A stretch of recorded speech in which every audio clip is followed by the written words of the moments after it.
बिल्कुल राधे राधे। मैं फिर से लेकर आई हूँ एक और कहानी।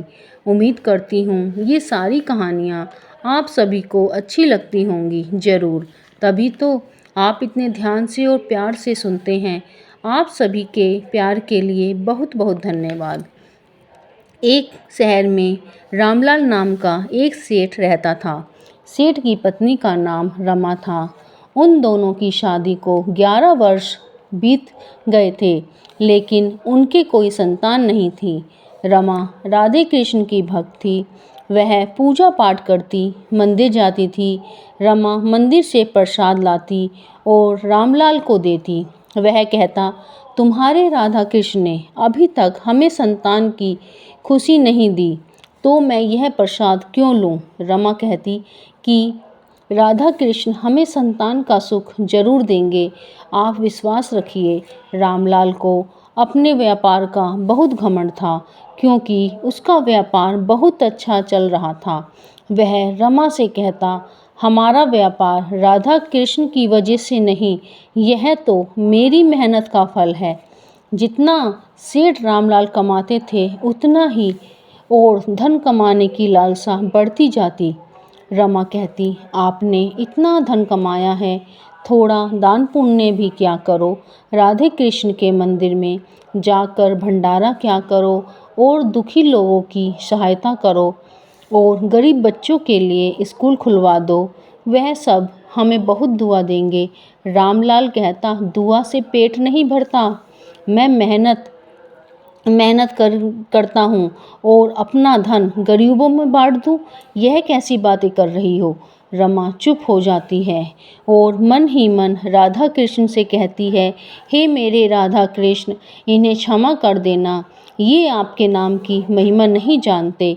रमा का नियम था कि वह रोज राधा कृष्ण के मंदिर जाती थी।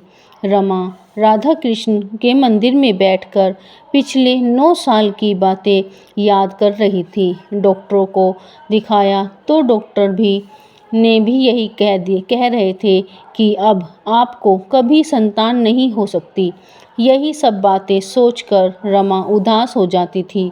जब मन ही उदास हो तो किसी भी काम में मन नहीं लगता। रमा राधे कृष्ण के सामने बैठी रो रही थी। तभी पंडित जी कहते हैं, बेटी मन छोटा मत करो, सब राधे कृष्ण की कि जब राधे कृष्ण की कृपा होगी तो सब कुछ अपने आप ठीक हो जाएगा। अब रमा उदास रहने लगी। वह मन ही मन राधे कृष्ण का जाप करती। वह रामलाल से भी ज़्यादा बातें नहीं करती थी। रमा अपने घर के मंदिर में ज़्यादा वक्त बिताती थी। रामलाल ने अपनी पत्नी का यह हाल देखा तो उन्हें अपनी गलती का एहसास हुआ कि मैं धन कमाने में इतना अंधा हो रहा था, अपनी पत्नी की तरफ मैंने ध्यान ही नहीं दिया। रामलाल अपनी पत्नी के पास आते हैं और कहते हैं, रमा तुम्हें क्या दुख है? रमा कुछ नहीं कहती। रामलाल कहता है, क्या हुआ, किसी ने कुछ कहा है?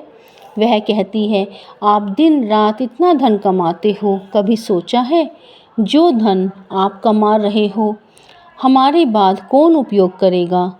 रामलाल ने कहा कि मुझे भी दुख है कि हमारे कोई संतान नहीं है, मगर सब डॉक्टरों को दिखा दिया, मगर अब क्या हो सकता है? रमा कहती, आप केवल डॉक्टरों पर ही आस लगाए बैठे हो। मेरे साथ राधा कृष्ण मंदिर चलो, वहाँ पर अपने मन की बात बताना। डॉक्टरों से भी ऊपर एक और डॉक्टर है, वह है राधे कृष्ण। रामलाल कहता है, मुझे मंदिर जाने को मत कहो, मैं यह सब कुछ नहीं मानता। रमा मन मार कर अपने कमरे में चली जाती है।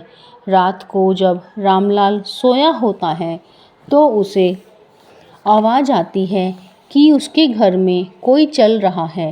वह धीरे से उठता है और अपने कमरे से बाहर आता है तो वह क्या देखता है, एक सांवला छोटा सा बच्चा रसोई से निकलकर घर के मंदिर में चला गया। रामलाल सोचता है, यह बच्चा किसका है और मेरे घर में क्या कर रहा है?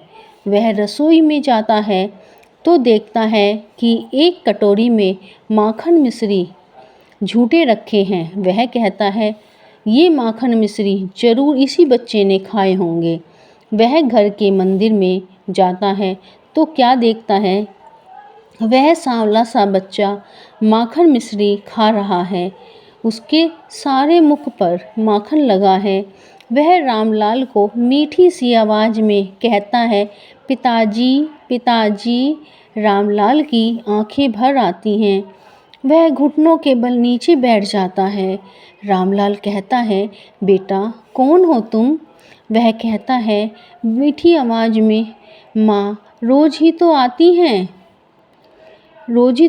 हैं मुझसे मिलने। रामलाल कहता है, माँ माँ कहाँ मिलते हो? वह कहता है, राधे कृष्ण मंदिर में। बच्चा कहता है, पिताजी आप भी आओगे ना मुझसे मिलने? रामलाल कहता है, हाँ जरूर आऊँगा बेटा तुमसे मिलने। रामलाल घर के मंदिर में बैठा होता है। रमा कहती है, आप यहाँ क्या कर रहे हैं? रामलाल की आंखें भीगी होती हैं। वह रमा को सब बताता है। रामलाल कहता है, चलो मंदिर चलते हैं। रमा खुश हो जाती है। मंदिर में रामलाल को राधे कृष्ण की मूर्ति में वही नन्हा बालक दिखाई देता है और रामलाल से कहता है, पिताजी मैं जल्दी आने वाला हूँ आपके घर। रामलाल की आँखों से अश्रुधारा बहने लगती है। वह कहता है, हाँ बेटा ज़रूर आना, तुम्हारा इंतज़ार है। तभी रमा कहती है, किससे बातें कर रहे हो आप? रामलाल कहता है, अपने बेटे से। रामलाल कहता है, रमा हमारे घर बहुत जल्दी खुशियाँ आने वाली हैं। राधा कृष्ण ने हमारी सुन ली। राधा कृष्ण का नाम जपने वाले कभी निराश नहीं होते। देर सवेर वह सबकी सुनते हैं। कान्हा जी सब पर अपनी कृपा बनाए रखें। अगर आपको ये कहानी अच्छी लगे तो कमेंट में राधे राधे ज़रूर लिखना, लाइक सब्सक्राइब करना।